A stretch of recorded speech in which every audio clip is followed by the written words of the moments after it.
మీ తమ్ముడిని కాలేజీలో చేర్పించావటగా? అవునండి, చేర్పించడానికి ఈ వేళ ఆఖరి రోజైతేను. డబ్బెక్కడిది? అప్పు చేశాను. మీ తమ్ముడు చదువు కోసం దొరికిన అప్పు మన ఇంటి అవసరాలకు దొరకలేదన్నమాట. అది కదండి, ఈ వేళ కానీ చేర్చకపోతే మళ్ళీ వాడు సంవత్సరం దాకా ఖాళీగా ఉండాలి. ఏ ఆయన ఒక సంవత్సరం ఖాళీగా ఉంటే ప్రపంచం అంతా తలకిందులైపోతుందా? వాడి బ్రతుకు తెరు మీద ఉన్నంత శ్రద్ధ ఈ సంవత్సరం మీద లేదా? అదేంటండి, మీతో చెప్పానుగా చదివిస్తానని. చెబితే నేనేమన్నా చదివించమన్నానా? లేదనుకోండి, కానీ మనం పెంచి పెద్ద చేసిన వాళ్ళు లోకంలో అందరికన్నా గొప్పవాళ్ళు కావాలని ఆశిస్తాం. మనం పెంచిన మొక్క బలంగా అందమైన పువ్వులు పూస్తే సంతోషిస్తామా? నీరసంగా చావలేక బతకలేక పిచ్చి పువ్వులు పూస్తే సంతోషిస్తామా? చెప్పండి. ఒక మొక్క బలంగా పెరిగి అందమైన పువ్వునివ్వాలని దాని చుట్టూ ఉన్న తోట గురించి పట్టించుకోకుండా వదిలేసేవాళ్ళు నా దృష్టిలో మూర్ఖులు. ఇందులో మూర్ఖత్వం ఏముందండి? వాడొక్కడు పైకొస్తే ఆ సంసార బాధ్యతంతా వాడే చూసుకుంటాడు. ఈ ఒక్క విషయంలో నన్ను కాదనకండి. అంటే మిగిలినవన్నీ కాదన్నానా? అలాగే నీ ఇష్ట ప్రకారమే కానీ నీ సంపాదనే కాదు, నా సంపాదన కూడా తీసుకెళ్ళి మీ ఇంట్లోనే వాడుకో. నీకు నీ వాళ్ళే ముఖ్యం, ఈ ఇల్లు నీది కాదు, ఈ ఇంట్లో నీకు బాధ్యత లేవు. అంతేగా? రేపు అప్పులు వాళ్ళందరూ వచ్చి బాకీలు తీర్చలేదని తీసుకెళ్లి జైల్లో పెట్టా నీకేం అక్కర్లేదు. నీకు కావాల్సిందల్లా మీ వాళ్ళందరూ సుఖంగా ఉంటాయి. అంతేగా? అలాగే నీ ఇష్ట ప్రకారమే కానీ, నీ ఇష్ట ప్రకారమే కానీ. ఒరే అబ్బాయి, రామచంద్రయ్య గారు వచ్చేళ్ళారా? వారు బాకీ వారం రోజుల్లో ఇస్తానన్నావట. 15 రోజులైనా ఇస్తానమ్మా, ఇస్తాను. బాకీలన్నీ తీర్చేసి వస్తాను. ఇంట్లో ఎవరి స్వార్థం వాళ్ళు చూసుకుంటున్నా నాకు మాత్రం తప్పదుగా. చేసిన బాకీలన్నీ నా కోసమే చేశాను, నేను ఎవరు కోసమే చేశాను. ఈ ఇంట్లో బరువు బాధ్యతలన్నీ నా ఒక్కరిదే, ఇంకా ఎవరికి ఏమీ సంబంధం లేదు. బాకీలన్నీ తీర్చాకే తప్పను. అంత మాట ఎంతగా? నువ్వు మాత్రం ఏం చేస్తావు? నీ ఒక్కరి సంపాదనతో ఎన్ని అప్పులను తీరుస్తావు?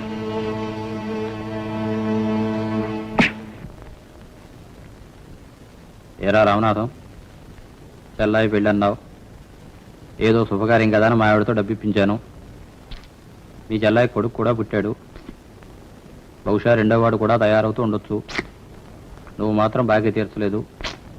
నువ్వు డబ్బు ఇవ్వకపోతే సరాసరి మా ఆవిడే ఆఫీస్కి వచ్చేస్తుంది. దాని నోరు అసలే మంచిది కాదు. తర్వాత నీ ఇష్టం. ఆవిడ గారు ఎక్కడ? వాళ్ళ అమ్మ దగ్గరికి వెళ్ళినట్టుంది. ఏ వెళ్ళేటప్పుడు దీన్ని తీసుకెళ్ళొచ్చుగా? దానికి మొగుడు ఎందుకు, పిల్లలు ఎందుకురా?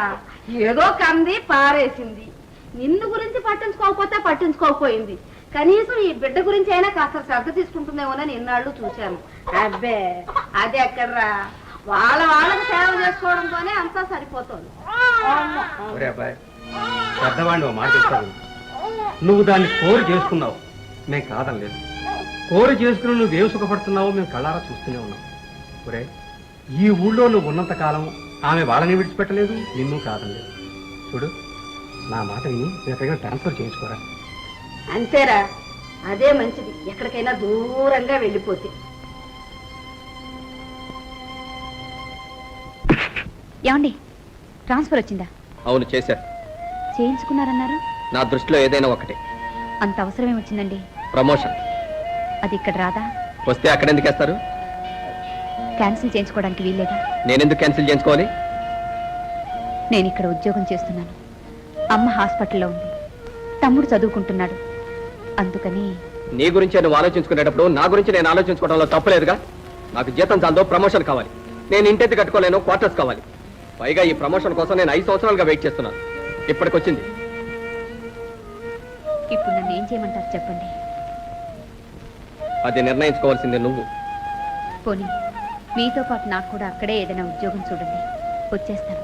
అది నా వల్ల కాని పని. పైగా నాకు ఇష్టం లేదు కూడా. ఇష్టం లేదా? అవును, నువ్వు ఉద్యోగం చేయడం నాకు ఇష్టం లేదు. ఉద్యోగం చేయకపోతే మా వాళ్ళు ఏమైపోతారు చెప్పండి. మీ వాళ్ళు వాళ్ళే మీ వాళ్ళు. మేమెవరు మీ వాళ్ళం కాదు.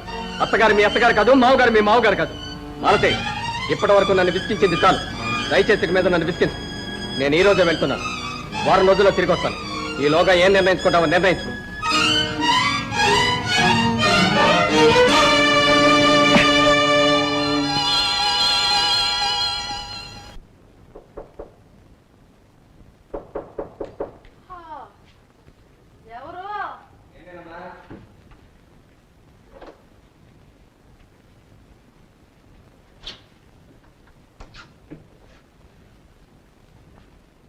ఆవిడ గారు ఎక్కడ? వాళ్ళ అమ్మ దగ్గర ఉన్నట్టుంది. నువ్వు వెళ్ళినప్పటి నుంచి అక్కడే ఉంది. అసలు అక్కడి నుంచి రాలేదా? అప్పుడప్పుడు వచ్చి మొక్కలు చూసి చెడుతుంది. ఏ నిర్ణయం తీసుకుందో అడిగావా? మేము అడిగితే మాత్రం చెబుతుందట్రా. సరే, రేపు సాయంకాలం మనం బయలుదేరాలి. సామాన్లు అవన్నీ సర్దించండి. నాన్న ఎక్కడ? అరుగో నాన్న నాన్న ఏట్రా? మనం రేపే బయలుదేరాలి. ఎక్కడికి రా? హైదరాబాద్. ఏమన్నా పనులు ఉన్నాయా, ఎవరితోనో చెప్పాలన్నా రేపు ఉదయం చూసుకోండి. సర్లే. ఆపేదమ్మా. ఆవిడ దగ్గరే ఉంది. ఏమండి లేవండి, సామాన్ సర్దారు.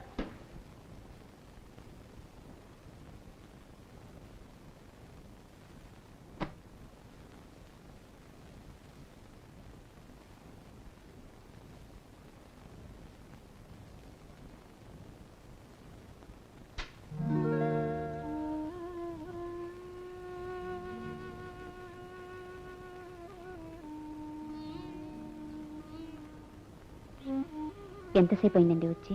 ఇప్పుడే. ఏం నిర్ణయించుకున్నావు? నేను నిర్ణయించుకునేదే ఉందండి. మీరేం చేయమంటే అదే చేస్తాను. రేపు సాయంత్రం ప్రయాణం. బయలుదేరి. ఏమండి, ఒక్కసారి నా స్థానంలో మీరుండి ఆలోచించండి. ఒక పక్క అమ్మ తమ్ముళ్ళు, మరో పక్క మీరు. వాళ్ళని ఏ దిక్కు లేకుండా వదలలేను. అలాగని మిమ్మల్ని కాదనలేను. పోనీ నాకు కూడా అక్కడే ఏదైనా ఉద్యోగం చూడండి. నా వల్ల కాదని, నాకు ఇష్టం లేదని నీకు మొన్న చెప్పాను. ఉద్యోగం లేకపోతే ఎలాగండి? వాళ్ళకు మాత్రం ఎవరున్నారు చెప్పండి. ఎవరూ లేరని అతను ఎంబీబీఎస్ చదివించి, ఆ తర్వాత ఎండి చదివించి, ఆ తర్వాత ఫారిన్ పంపించి, ఆ తర్వాత పెళ్లి చేసి, పిల్లలు పుట్టిన తర్వాత వాళ్ళని చదివించి, మళ్ళీ వాళ్ళని ఫారిన్ పంపించి, వాళ్ళకి పెళ్లిళ్ళు చేసి. అదేమిటండి, అంతవరకు ఎందుకు చేస్తాం? వాడికి రెక్కలు వచ్చే వరకు. ఏ ఇప్పుడు రాలేదా? వచ్చాయి, కానీ వాడికి ఇంకా ఎగిరే శక్తి రాలేదు. పెట్టేవాళ్ళు ఉంటే తిరుగుతున్న వాళ్ళకి చచ్చే వరకు శక్తి రాదు. ఏ ఆ అటెండ్ ఉద్యోగంలో చేరుంటే 150 రూపాయలు వస్తాయి. ఆ ఇంట్లో ఒక భాగం అతికించుకుంటే కొంత డబ్బు వస్తుంది. ఆ డబ్బుతో వాళ్ళు బ్రతకలేరా? అడుగు తిన్నా బ్రతకగలరు, కానీ వాళ్ళకు ఒక భవిష్యత్ అక్కర్లేదా? నువ్వు నీ వాళ్ళు ఏ గంగలో తింటారో నాకు అనవసరం. నాకు భార్యగా, ఈ పిల్లకి తల్లిగా నా హోదాను పంచుకుంటూ నాతో హాయిగా కాపురం చేసుకోవాలనుకుంటే రా. లేదు ఈ ఉద్యోగమే కావాలనుకుంటే ఈ కాపురాన్ని వదులుకో. ఈ మాటలు మీరే అంటున్నారా? ఏ అనకూడదా?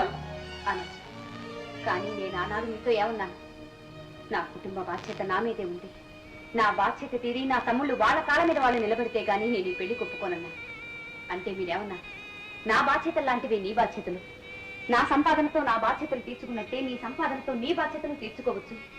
మన 2 కుటుంబాల కష్ట సుఖాలు ఇద్దరం కలిసే పంచుకోవచ్చు అన్నారు.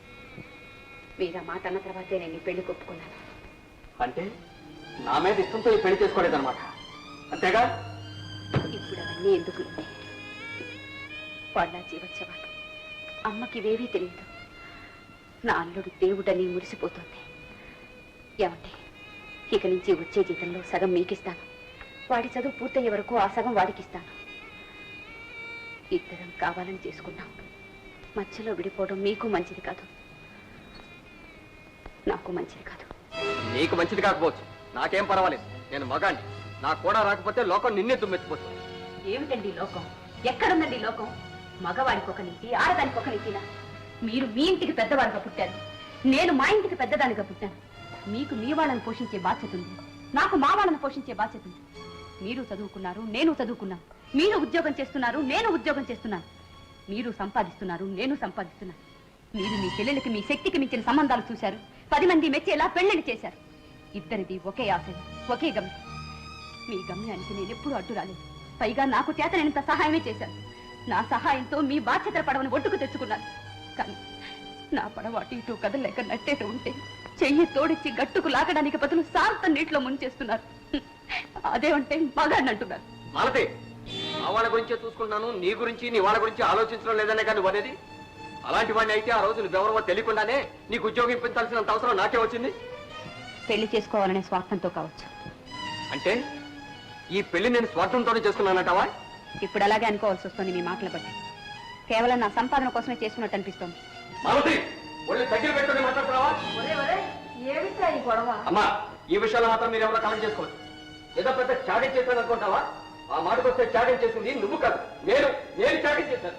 ఊరూరు తిరిగి హరికథలు చెప్తున్నది వద్దు పెళ్లి చేసుకోవద్దని నలుగురు చెప్పినా, ఎన్నో వేలు కట్టిస్తామని ఎంతో మంది వచ్చినా కాదని నేను నిన్ను పెళ్లి చేస్తున్నా. నిజమేనండి, చాలా త్యాగం చేశారు. మీరు చేసిన త్యాగాలు ఒక్కట రెండా? తొలిచూలు బిడ్డ కడుపును పడిందని చెబితే స్వీట్స్ తీసుకొచ్చి తినిపించారు చూడండి, అదెంత త్యాగం అండి. నన్ను ఉత్తరించడానికని మా ఇల్లు అద్దెకిప్పించి అమ్మని తమ్ముళ్ళని ఇక్కడికి పిలిపించి పని మనుషుల కంటే హీనంగా చూశారు. అది కూడా త్యాగమే కదండి. చదువుకుంటాను మొర్రో అన్నవాడిని 2 రోజు ఉద్యోగం ఇప్పిస్తానన్నారే, అదెంత పెద్ద త్యాగం అండి. మా అమ్మ హాస్పిటల్లో చావు బ్రతుకుల్లో ఉంటే చూడటానికైనా కనీసం ఇప్పటి వరకు రాలేదే, అదే త్యాగమేనండి. మీ వాళ్ళకి ఏ గంటలో కలిసినా పర్వాలేదు, నువ్వు నాతో రా, లేకపోతే నన్ను విడిచిపెట్టి వెళ్ళిపోని. ఇప్పుడు చూడండి, అది అన్నిటికంటే త్యాగం అంటే. మీరు నా కోసం ఇన్ని త్యాగాలు చేసినప్పుడు మీకోసం నేను ఒక్క త్యాగం చేయలేను. చేస్తానండి, తప్పకుండా చేస్తాను. అసలు వాళ్ళు ఎవరండి నాకెవరు? వాళ్ళు ఏమైపోతే నాకేవండి, వాళ్ళు ఏ గంటలో కలిస్తే నాకేవండి. వస్తాను, మీతోనే వస్తాను. అక్కర్లేదు, అంత ఏడుస్తూ నా కూడా రానక్కర్లేదు. వాళ్ళ కోసం ఏడుస్తూ కూర్చోనక్కర్లేదు, ఏడుస్తూ నాతో కాపురం చేయనక్కర్లేదు. ఇక్కడే ఉండి బాగా సంపాదించు. ఎవరి అడ్డు లేకుండా, ఎవరి ప్రమేయం లేకుండా మీ వాళ్ళని ఎవరెవరిని ఎంతెంత గొప్ప వాళ్ళని చేసుకోవాలనుకుంటావో అంత గొప్ప వాళ్ళని చేసుకో. కానీ నన్ను, నా బిడ్డని మాత్రం మర్చిపో. అదేనా మీ నిర్ణయం? అవును అవును అవును. తల్లిదండ్రులకు ముందుగా మగబిడ్డ పుడితే తన సంపాదనతో తన వాళ్ళందరినీ పైకి తీసుకొస్తే ఆహా కొడుకంటే ఇలా ఉండాలంటారు, రత్నం అంటారు, సుపుత్రుడు అంటారు, చివరికి శ్రీరామచంద్రుడు అంటారు. అదే ఆడపిల్ల తన ఇంటికి పెద్దదై పెళ్లి చేసుకుని దిక్కులేని తన వాళ్ళందరినీ తన సంపాదనతో పైకి తీసుకొస్తున్నా అత్తని తమ పుట్టింటికి దోచేస్తోందంటారు, మొగుడిని చూడటం లేదంటారు, అత్తని లెక్క చేయడం లేదంటారు, సెకండ్ అంటారు, సోర్పడకంటారు, చివరికి మొగుడినే వదిలేసిందంటారు. ఇదేమి న్యాయం అండి? ఇది ఎక్కడి న్యాయం అండి? ఈ న్యాయాలతో నాకు సంబంధం లేదు. నాకు తోచిందే న్యాయం. నన్ను అనవసరంగా బిస్కెట్. అమ్మా, ఆమె ఇంట్లో ఒక క్షణం కూడా ఉండడానికి వీలేదు. వెంటనే ఇక్కడి నుంచి వెళ్ళిపోమని చెప్పు. మన వాళ్ళ సుఖం కోసం మొగుడిని సరిగ్గా చూడండి, బిడ్డను మాత్రం ఏం చూస్తుంది? బిడ్డను కూడా తీసుకెళ్ళడానికి వీలేదు చెప్పు.